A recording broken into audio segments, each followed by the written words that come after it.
भारत पाणीपाग विभाग अनुଯାयी बुधवार दिन प्राय सकाळ 2:30 समय उपकूलवर्ती आंध्र प्रदेश में प्रबल घूर्णिबलय मोन्था स्थलभाग छुईबा पर दुर्बल हो पड़ी। आंध्र प्रदेश निकटरे अवतरण प्रक्रिया आरंभ समय उपकूल अंचल पवनर बेग घंटा प्रति 90 किलोमीटर छुईला। बात्या मोन्था बारंबार निज गतिपथ बदलैबा पर यह आंध्र प्रदेश यारनाम उपकूल स्थलभाग छुईला। मोन्था बात्या चली जाइथिले सुधा आज आंध्र प्रदेश बहु जिले में लगाण वर्षा लगी रही। आज गोटे दिन श्रीकाकुलम, पार्वतीपुरम, विजयनगरम, विशाखापट्टनम, आलूरी, सीताराम राजू, आनाकापल्ली, एलूरी, एनटीआर, कृष्णा, गुंटूर, पालानाडु, बाप्टाला एवं नदियाल जिले में अलर्ट जारी रही।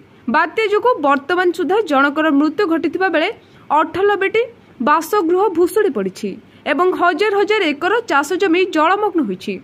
बात्या पर क्षयक्षतिर आकलन पई आंध्र प्रदेश मुख्यमंत्री नारा चंद्रबाबू नायडू अधिकारी निर्देश दैछन्ति। ब्यूरो रिपोर्ट, प्रयोग खबर।